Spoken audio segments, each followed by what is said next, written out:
Soggy, are you just as excited as I am to be supercharging my VS Commodore? That's right, I am doing that. And here is a little update on what is going on. I've actually been recording video every now and then about the process, but there's just too much footage and I am too lazy, so I'm doing it all over again right now in this video. It all started many months ago, many moons ago, when I wanted to do some NA mods from Mace, but the car's making a bit of icky noises, so I bought a compression tester and found out that one cylinder is down by 12 to 15-ish, I forget, but it's still within spec. Sorry, gotta swap arms. Oh. So it's still within spec, but I didn't want to go ahead with it because it wouldn't have blown the motor up, but it would have, I'd be putting money into something that's probably not really worth it. So then I decided to spend more money on it. So what I was thinking was, I ran through some testing and some diagnostics, and I found that it's the valve seat. It's not closing completely, and that could be due to pitted valves themselves. Well, at the time, I think I concluded that it was bad valves, so I was going to get the heads reconned. And I thought, if I'm pulling the heads off, I might as well put better heads on.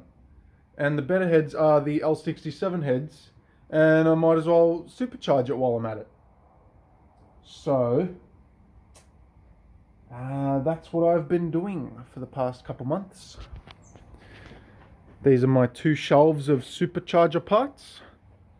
So I managed to score the lower intake manifold, the heads, and the charger for $450. It pretty much came with everything I needed, minus the transfer pipe, which I've recently painted. Oh my god, there we go. Wow. Didn't come with that, so I had to find that. And hopefully my fuel rails are on their way too. So that's it. So $450, $50 for the transfer pipe, and $20 shipping for the fuel rails. The bloke was very kind and he's given them to me for free. I paid shipping. Mind you, I still haven't seen them yet. So it's a bit scary. I think it's been a fortnight. And he's in Western Australia and I'm in Vic.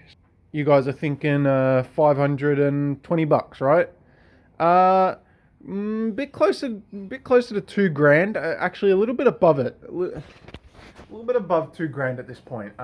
So that includes the Rico of the heads, which were probably the most pricey stuff.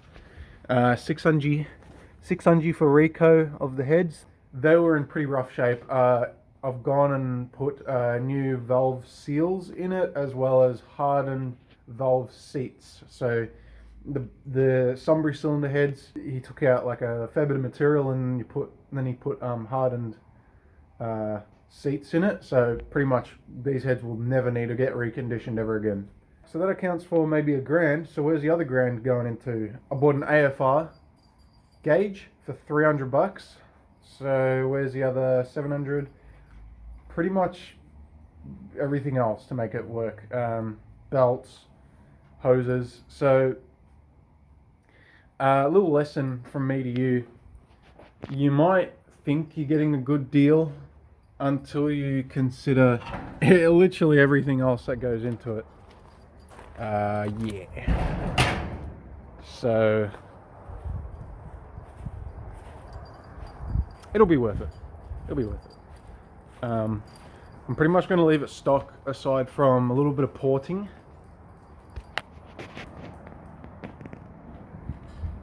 Which is what's going on here. Very scary stuff. I'm not going to be removing the bridge. What are you doing? Get out of here, you silly mutt. Stupid face. Stupid dog. Anyway, sorry. I'm not removing the bridge because if you know the lower intake manifold, this like square, this area where the air goes into the lower intake manifold, it's right in the center of everything. And if we cut that out, and I guess have the air go in more towards the rear of the engine, then the front two cylinders might starve of air. I know it won't because the whole area is pressurized, but I just don't feel like it's necessary. But yeah, removing these things, I reckon that's a worthy cause. So I'm doing that. We're polishing. That's yes. I think we've bitten off a bit too much, more than we could chew. But we're on our way to polishing externally. Internally is more important, but we kind of haven't started on that. But it will get done. We'll get there eventually.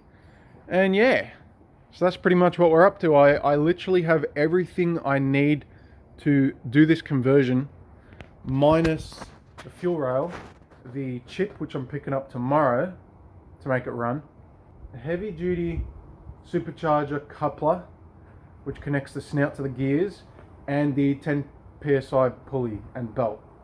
So those 3 things is what I'm waiting on.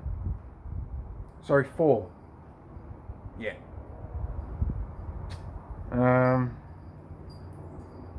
But yeah, there's still so much work on this housing, so it's not like I'm going to be actually waiting on any of those things. So yeah, so a little update, little low effort, quick update on that. Subscribe and like and hit the bell and all that jazz if you want to keep up to date with what's going on here. Thanks guys, bye.